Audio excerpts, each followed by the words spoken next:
নবী আলাইহিস সালাতু ওয়াস সালাম শাবান রজব মাস থেকে একটি দোয়া পড়তেন। দোয়াটি হলো আল্লাহুম্মা বারিক লানা ফি রজব ওয়া শাবান ওয়া বাল্লিগনা রমাদান।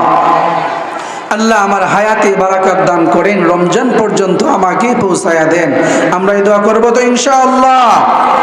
সামনে রমজান মাস, এখানে বসে যে চিন্তা চেতনা আমি করেছি, সামনে রমজান মাস ইবাদতের মাস, ইবাদতের মৌসুম, কথা বলেন ঠিক কিনা?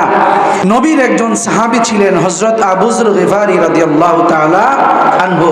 নাম শুনছেন আপনারা? নবীর প্রসিদ্ধ একজন সাহাবী হযরত আবু যর গিফারী রাদিয়াল্লাহু তাআলা আনহু। উনার দুইটি আমল এমন ছিল যে আমলের কারণে আসমানি যত ফেরেশতা ছিল, যত ফেরেশতা আছে, সমস্ত ফেরেশতারা হযরত আবু যর গিফারী রাদিয়াল্লাহু তাআলা আনহু দুইটি আমলের কারণে সমস্ত ফেরেশতারা ওনাকে চিনতেন। বলেন সুবহানাল্লাহ। মুসলমান ভাইরা আমার, কথাগুলো মনোযোগ দিয়া শুনতে হবে, আমলের নিয়তে শুনতে হবে। নবীর একজন সাহাবী হযরত আবু যর গিফারী রাদিয়াল্লাহু তাআলা আনহু রাস্তা দিয়ে হেঁটে যায়। নবী আলাইহিস সালাম বসা, আবু যর গিফারী রাদিয়াল্লাহু তাআলা আনহু জমিন দিয়া হেঁটে যায়। নবীজির সঙ্গে হযরতে জিবরাইল আলাইহিস সালামও বসা আছেন। জিবরাইল আলাইহিস সালাম বলেন, ইয়া রাসূলুল্লাহ, ইয়া হাবিবাল্লাহ, ওই যে দেখা যায় আপনার আবু যর গিফারী হেঁটে যাচ্ছে। আল্লাহ নবী বলেন, হ্যাঁ জিবরাইল, তুমি আমার আবু যর গিফারীকে কিভাবে চিনো? জিবরাইল আলাইহিস সালাম বলেন, ইয়া রাসূলুল্লাহ, ইয়া হাবিবাল্লাহ, আল্লাহ নবী গো, শুধু আমি জিবরাইল না, আপনার আবু যর গিফারীর মধ্যে এমন দুইটি আমল আছে যে আমলের কারণে শুধু আমি জিবরাইল না, আসমানে অসংখ্য অগণিত যত ফেরেশতা আছে সমস্ত ফেরেশতারাই আপনার আবু যর গিফারীকে চিনি। সুবহানাল্লাহ বলেন।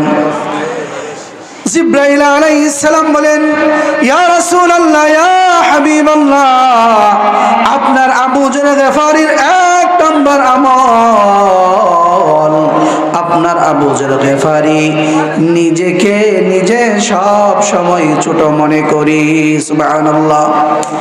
মুসলমান ভাইরা আমার, কথাগুলো মনোযোগ দিয়া বুঝবেন, আকল দিয়া বুঝবেন। সমাজের মধ্যে যে মানুষটা নিজেকে নিজে ছোট মনে করে, আমাদের সমাজে ওই মানুষটার সম্মান কম না বেশি বলেন? সম্পদ যদি কম থাকে, ক্ষমতা যদি নাও থাকে, কিন্তু লোকটা যদি নিজেকে নিজে ছোট মনে করে, কোনো অহংকার দেখায় না, তাকাব্বুর করে না, নিজেকে নিজে বড় মনে করে না, সমাজের মানুষ ওই মানুষটাকে পছন্দ করে। কথা বলেন ঠিক কিনা? জিবরাইল আলাইহিস সালাম বলেন, ইয়া রাসূলুল্লাহ, ইয়া হাবিবাল্লাহ, এই যে ভালো একটা গুণ, এইটা আপনার সাহাবী আবু যর গিফারীর মধ্যে বিদ্যমান, এই গুণটা আমার আল্লাহর কাছে অনেক পছন্দনীয়। মুসলমান বাবারা আমার, এই জন্য আমরা নিজেকে নিজে ছোট মনে করব। আরে আমার মধ্যে তো কিছুই নাই, আমার মধ্যে আমল নাই, আমি এখনো কবরের সামান গুছাইতে পারি নাই, পরকালের জন্য কিছু আমল এখনো পুঁজি করতে পারি নাই। নবী আলাইহিস সালাম বলেন, জ্ঞানী তো ওই মানুষটা যে সব সময় কবরের চিন্তা করি। কথা ঠিক না বেটি? নবী আলাইহিস সালাম বলেন, জ্ঞানী তো ওই মানুষটা এক ওয়াক্ত নামাজের পরে আবার আর একটা নামাজের জন্য মসজিদের মিনার, ওই যে মুয়াজ্জিন 5 ওয়াক্ত নামাজে ডাকে, ওই ডাকার জন্য রেডি হইয়া থাকে। নবী আলাইহিস সালাম বলেন, ওই মানুষটা হইল জ্ঞানী। জিবরাইল আলাইহিস সালাম বলেন, ইয়া রাসূলুল্লাহ, ইয়া হাবিবাল্লাহ, এই যে আপনার আবু যর গিফারীর মধ্যে একটা আমল, নিজেকে নিজে ছোট মনে করে অহংকার অহংকারী নাই, তাকাব্বুর নাই, রিয়া নাই। এই গুণটা আমার আল্লাহর কাছে পছন্দনীয়। আসমানের মধ্যে যত ফেরেশতা আছে সবার কাছে এই গুণটা পছন্দনীয়। বলেন সুবহানাল্লাহ। মুসলমান ভাইরা আমার, এক নাম্বার আমল, আমরা নিজেকে নিজে সব সময় ছোট মনে করব। আল্লাহ আমাদেরকে নিজেকে নিজে ছোট মনে করার তৌফিক দান করুন। সবাই বলেন আমিন।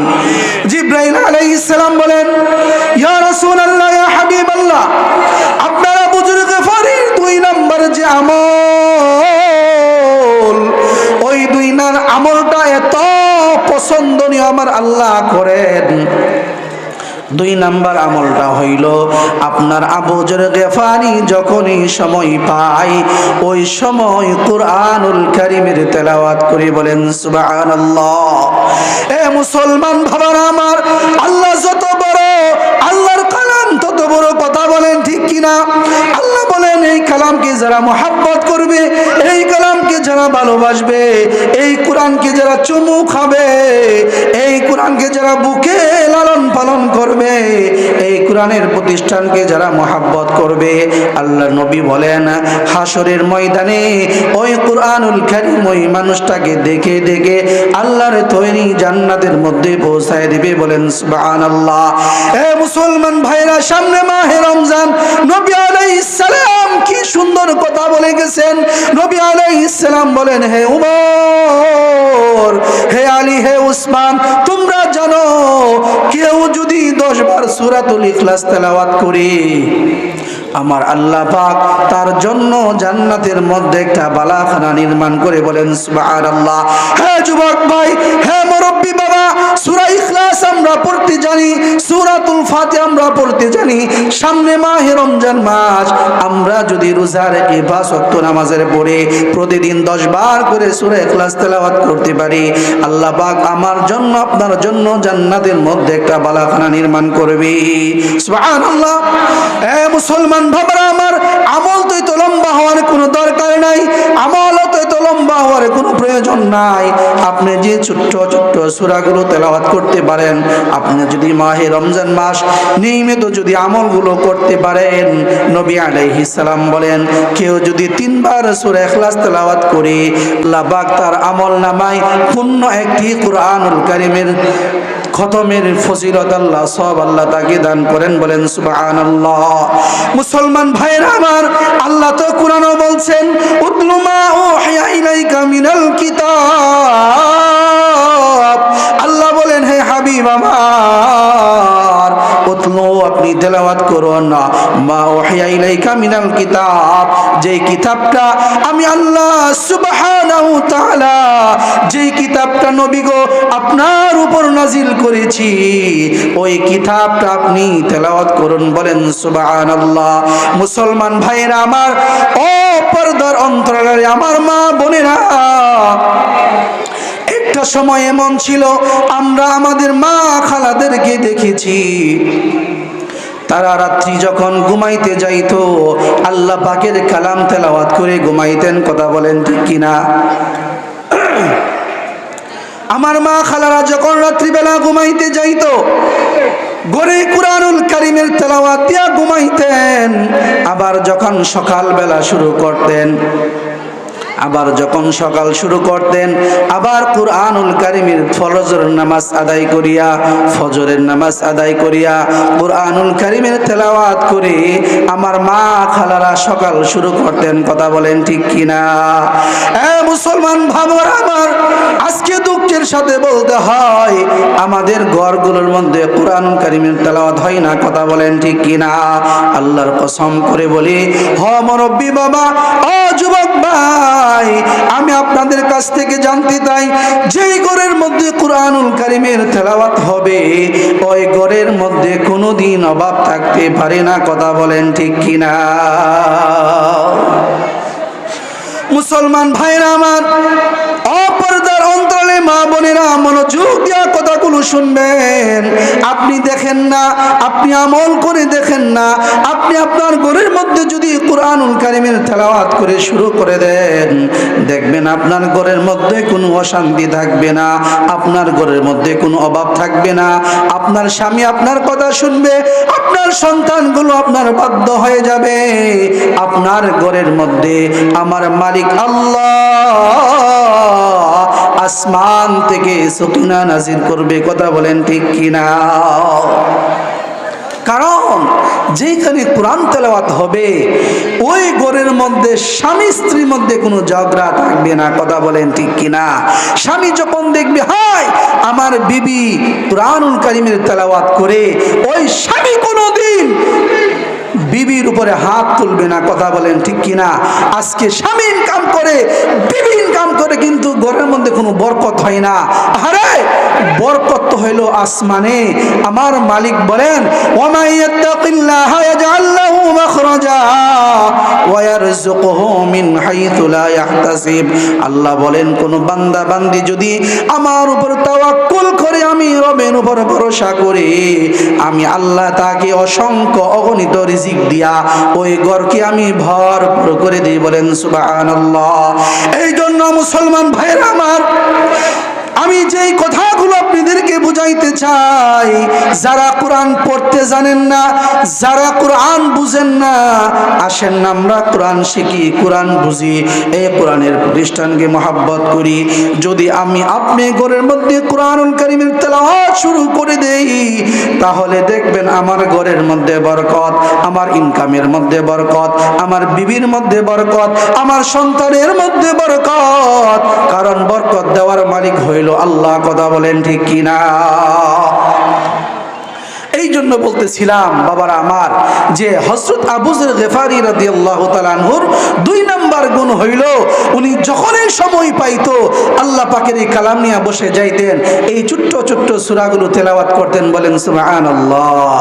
মুসলমান ভাইরা আমার, আমরা কি তেলাওয়াতগুলো করতে পারবো না ইনশাআল্লাহ? সামনে রমজান মাস, ইবাদতের মৌসুম। ইনশাআল্লাহ আমরা পাক্কা ইরাদা করি যে আজকে থেকে ইনশাআল্লাহ আমরা একটা রমজানের প্রস্তুতি গ্রহণ করব। আল্লাহ পাক আমাদেরকে প্রস্তুতি নেওয়ার তৌফিক দান করুক। সকলে বলেন আমিন। মুসলমান ভাইরা আমার, যে আয়াত কান আমি আপনাদের সম্মুখে তেলাওয়াত করেছি, আল্লাহ তাআলা বলেন ওয়া ক্বালা রাব্বুকুম উদউনি আস্তাজিব লাকুম। আল্লাহ বলেন হে বান্দা, হে বান্দি, দুনিয়াতে যদি ডাকতে হয় একমাত্র আমি আল্লাহকে ডাকো। বলেন সুবহানাল্লাহ। ওয়া ক্বালা রাব্বুকুম উদউনি, আল্লাহ বলেন হে আমার বান্দা বান্দি, তোমার হায়াতের জিন্দেগীর মধ্যে, তোমার সামাজিক জীবনে, ব্যক্তি জীবনে যা কিছুর প্রয়োজন হয়, যা কিছুর প্রয়োজন হয় সব কিছুর জন্য আমি আল্লাহর কাছে চাও। আমি আল্লাহর কাছে চাইতে দেরি হবে, আস্তাজিব লাকুম, আমি আল্লাহ পাক তোমার ডাকে সাড়া দিতে দেরি করব না। বলেন সুবহানাল্লাহ। মুসলমান ভাইরা আমার, আমরা কেন আল্লাহর কাছে চাই না? কারণ সব কিছু দেওয়ার মালিক আল্লাহ। দুনিয়ার কোনো মানুষ আপনাকে কিছুই দিতে পারবে না। যদি আমি বলতে চাই আপনাদেরকে, আগে ছিলাম আমি একটা বাড়ির মালিক, এখন আমি 3টা বাড়ির মালিক হইলাম, এটা কেউ দিতে পারে নাই। এই সম্পদের মালিক আমাকে আল্লাহ বানাইছেন। কথা বলেন ঠিক কিনা? হ্যাঁ জয়দেবপুর ব্যবসায়িক ভাইরা, হ্যাঁ বাড়ির মালিকেরা, কথাগুলো আকল দিয়া বুঝবেন। আগে ছিল আমার একটি দোকান, এখন আমি 5 দোকানের মালিক। এই মালের মধ্যে যে বরকত, এটা আল্লাহ পাক দিয়েছেন, দুনিয়ার কোনো মানুষ দিতে পারে নাই। কথা বলেন ঠিক কিনা? এই জন্য আমার রব, আমার মনিব আল্লাহ ডাক দিয়া বলেন, মুহাব্বত করে ভালোবেসে বলেন উদউনি, হে আমার বান্দা বান্দি, হায়াতের জিন্দেগীর মধ্যে যখনই মুসিবতে পড়ে যাইবা, যখনই বিপদের মধ্যে পড়ে যাইবা, গভীর রজনীতে ওযু করে 2 রাকাত 4 রাকাত তাহাজ্জুদ নামাজ পড়ে যদি আমি আল্লাহর কাছে চাইতে পারো, আস্তাজিব লাকুম, ওরে বান্দা তোমার চাইতে দেরি হবে, আমি আল্লাহ পাক তোমার ডাক কবুল করতে একটা সেকেন্ডেও দেরি করব না, বলেন সুবহানাল্লাহ। মুসলমান ভাইরা আমার, এই পর্দার অন্তরালে মা বোনেরা, কথাগুলো কল দিয়া বুঝবেন। আমার মেয়ের বিবাহ হয় না কেন আমি আল্লাহর কাছে বলি না? আমার সন্তানের বিবাহ হচ্ছে না কেন আমি আল্লাহর কাছে বলি না? আমার অসুস্থতা আমাকে ছাড়ে না, আমি কেন আল্লাহর কাছে বলি না? আমার বিপদ আমাকে ছাড়ে না, আমি কেন আল্লাহর কাছে তাহাজ্জুদের নামাজ আদায় করে বলি না? কথা ঠিক কিনা? মুসলমান ভাইরা আমার, কথাগুলো আকল দিয়া বুঝতে হবে। আমার সন্তান হয় না, সন্তান দেওয়ার মালিক আল্লাহ। দুনিয়ার কোনো মাজারওয়ালার ক্ষমতা নাই সন্তান দেওয়ার। আমাদের পয়গম্বর হযরত ইসমাইল, হযরত ইব্রাহিম আলাইহিস সালাতু ওয়াস সালাম আমাদেরকে শিক্ষা দিয়ে গিয়েছেন। ৮৬ বছর বয়সে যখন সন্তান হয় না, সন্তান না হওয়ার কোনো পেরেশানি নাই, কোনো হাই হুতাশ নাই, উনি আল্লাহর উপর সন্তুষ্ট ছিলেন। আর নামাজের মধ্যে তাহাজ্জুদের মুসল্লায় দাঁড়ায়া আল্লাহর কাছে একটি দোয়া করতেন, রব্বি হাবলি মিনাস সালিহিন। ওগো মালিক, ওগো মুনিব, আমাকে তুমি একটা নেককার সন্তান দাও, বলেন সুবহানাল্লাহ। এ মুসলমান ভাইরা আমার, যার কাছে চাইলে আমরা পাবো, তার কাছে আমরা চাই না, আমরা যাই মাজারওয়ালার কাছে, কারণ মাজারওয়ালার কোনো ক্ষমতা নাই। কথা বলেন ঠিক কিনা? আমার সন্তান হয় না, আমি কেন গভীর রজনীতে আল্লাহর কাছে কেন চাই না 4 রাকাত তাহাজ্জুদ নামাজ আদায় করিয়া আল্লাহর কুদরতি পায়ে সেজদা দিয়া যদি আমি আল্লাহর কাছে চাই, চাইতে দেরি হবে। আমার আল্লাহ বলেন, আস্তাজিব লাকুম, তোমার চাওয়ার সঙ্গে সঙ্গে আমি আল্লাহ পাক তোমার ডাকে কবুল করব, বলেন সুবহানাল্লাহ। মুসলমান ভাইরা, যদি সামনে অগ্রসর হয়, আমার আল্লাহ পাক যত নবী রাসূল এই দুনিয়াতে পাঠাইছেন, হযরতে আদম আলাইহিস সালাতু ওয়াস সালাম থেকে আমাদের নবী মুহাম্মদুর রাসূলুল্লাহ সাল্লাল্লাহু আলাইহি ওয়াসাল্লাম, যত নবী রাসূল আল্লাহ দুনিয়াতে পাঠাইছেন, সমস্ত নবী রাসূললাই আল্লাহ পাকের কাছ থেকে যার যা কিছুর প্রয়োজন ছিল সব আল্লাহর কাছ থেকে চায়া কেঁদে কেঁদে মঞ্জুর করাইছেন, বলেন সুবহানাল্লাহ। মুসলমান ভাইরা আমার, জলিলুল কদর পয়গম্বর হযরতে মূসা আলাইহিস সালাতু ওয়াস সালাম কে আল্লাহ জানায়া দিলেন, হে আমার পয়গম্বর মূসা, আপনার বিবি যে রান্না করতে গেলে ওই তরকারির মধ্যে যে লবণটা দিতে হয়, ওই লবণটাও আমি আল্লাহর কাছ থেকে চায়া দিবেন, বলেন সুবহানাল্লাহ। কিন্তু মুসলমান, আজকে আমাদের অবস্থা এমন হয়ে গেল, শান্তি কোথায় আর আমরা খুঁজি অন্য জায়গায়। কথা বলেন ঠিক কিনা? এ মুসলমান ভাইরা আমার, শান্তি আল্লাহ কোরআনে রাখছেন, শান্তি আল্লাহ ইসলামের মধ্যে রাখছেন, শান্তি আল্লাহ দ্বীনের মধ্যে রাখছেন। আপনি আপনার ঘরটাকে যদি কোরআন দিয়া সাজাইতে পারেন, আপনি যদি আপনার এই বডি যদি কোরআন দিয়া সাজাইতে পারেন, আমার নবীর রঙে যদি রঙ্গিত করতে পারেন, দুনিয়াতেও শান্তি পাবেন এবং পরকালেও মালিকের দরবারে গিয়া শান্তি পাবেন। কথা বলেন ঠিক কিনা?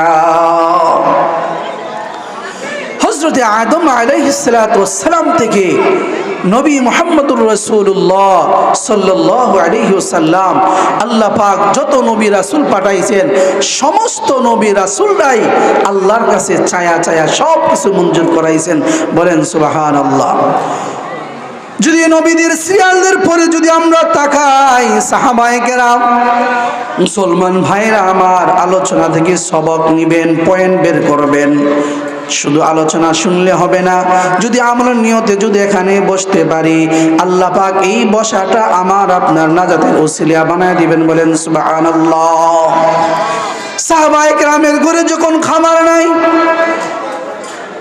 কোন হাই হুতাশ নাই, তাহাজ্জুদের নামাজ পড়িয়া মুসাল্লা বিছায়া আল্লাহর কাছে হাত তুলছেন, আল্লাহ ঘরে খাবার নাই 3 দিন পর্যন্ত হয়ে গেল গো মালিক, আমার ঘরে মাসুম বাচ্চা, আল্লাহ খাবারের ব্যবস্থা করে দাও। কিতাবের মধ্যে আছে, হাদিস প্রমাণ করে নবীর এক সাহাবী যখন আল্লাহর কাছে যখন দোয়া করছে, আল্লাহ সঙ্গে সঙ্গে সেই দোয়া কবুল করছেন। আল্লাহ গায়েবী ভাবে খাবারের ব্যবস্থা করে দিয়েছেন, বলেন সুবহানাল্লাহ।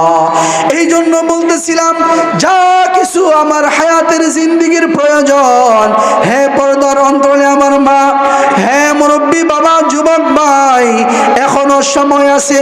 আমার হায়াতের জিন্দেগি যা কিছু হয়েছে সব কিছুর জন্য যদি আমার মালিকের কাছে সিলিন্ডার হয়ে যায়, আর হায়াতের জিন্দেগির গুনার জন্য যদি আল্লাহর কাছে মুখাপেক্ষী হয়ে যায়, আমার মালিক ঘোষণা দিয়েছেন, ইন্নাল্লাহা ইয়াগফিরুয যুনুবা জামিআ ইন্নাহু হুয়াল গফুরুর রহিম।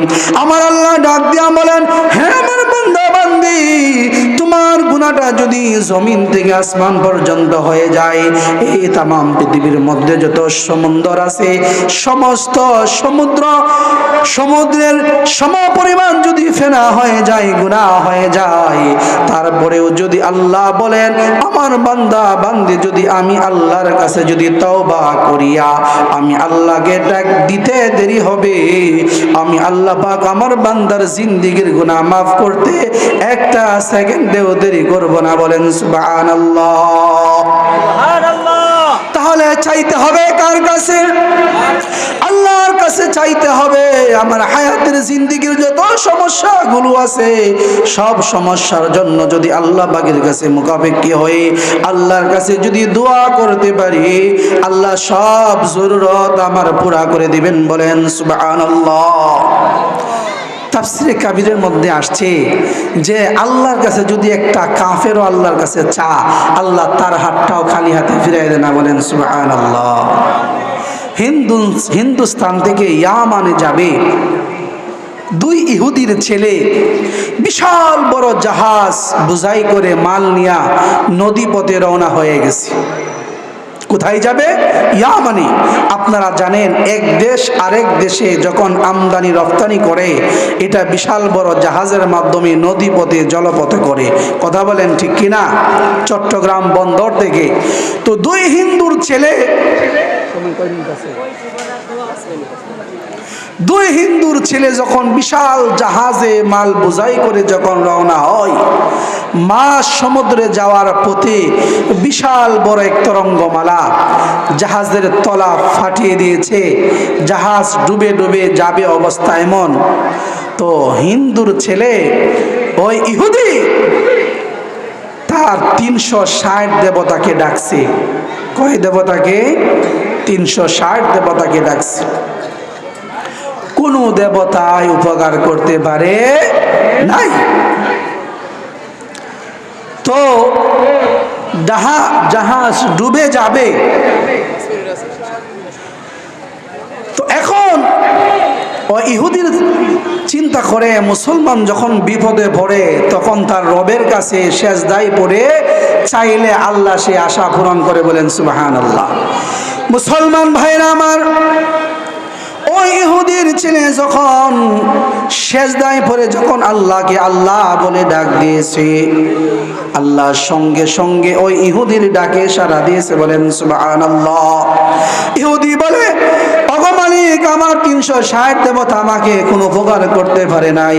ওগো মুসলমানের খোদা, তুমি যদি সত্য হয়ে থাকো, তাহলে আজকে এই মহাবিপদে মহাসমুদ্রে তুমি আমাকে হেফাজত করো, বলো সুবহানাল্লাহ। আল্লাহ সঙ্গে সঙ্গে সমুদ্রে এক মাছকে বলেন, হে মাছ, আমার এই বান্দাটাকে নিরাপদে তার জাহাজটা মাল সহ ওই দ্বীপের মধ্যে রেখে আসো, বলেন সুবহানাল্লাহ।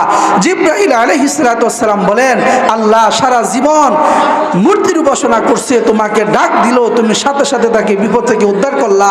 আল্লাহ বলে, হ্যাঁ জিবরাইল, সারা জীবন মূর্তির উপাসনা করছে, ডাকছে, কোনো কাজে আসে নাই।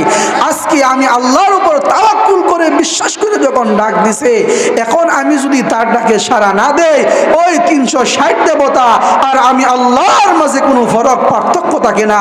ও জিবরাইল, এই জন্য আমি আমার বান্দাকে সাথে সাথে ডাক দেওয়ার পরে রাব্বাইক দিছি এবং তাকে বিপদ থেকে আমি আল্লাহ পাক তাকে নিরাপদে পৌঁছায় দিছি। বলেন সুবহানাল্লাহ। ও মুসলমান ভাইরা আমার, আমরা যদি আমাদের বিপদের কথাগুলো নিয়ে, আমার মেয়ের বিবাহ হয় না, আমার ছেলের বিবাহ হয় না, ভালো চাকরি হয় না, সন্তানের সংসারে শান্তি মিলে না, আল্লাহর কাছে কেন বলি না? কারণ শান্তি দেওয়ার মালিক তো আল্লাহ। কথা বলেন ঠিক কিনা? দুনিয়ার মানুষের কাছে চাইলে রাগ করে, কিন্তু আল্লাহর কাছে আল্লাহ বলেন, নবী আলাইহিস সালাম বলেন, মাল্লাম ইয়াসআলিল্লাহ ইয়াগদাব আলাই, যে আল্লাহর কাছে চাই না, আল্লাহ ওই ব্যক্তির উপর রাগান্বিত হয়। এই জন্য মুসলমান ভাইরা আমার, আমার আলোচনার 3টা সবক। 1 নম্বর সবক হইল নিজেকে নিজে ছোট মনে করব, 2 নম্বর বেশি বেশি কোরআন তেলাওয়াত করব, আর 3 নম্বর হইল আমার হায়াতের জিন্দেগির মধ্যে যা কিছু অভাব, যা কিছু দরকার, কার কাছ থেকে চাইয়া নিব? আল্লাহর কাছ থেকে চাইয়া নিব। আল্লাহ পাক আমাদের উক্ত কথাগুলোর উপর আমল করতে তৌফিক দান করুক। আসসালামু আলাইকুম ওয়া রাহমাতুল্লাহি ওয়া বারাকাতুহু।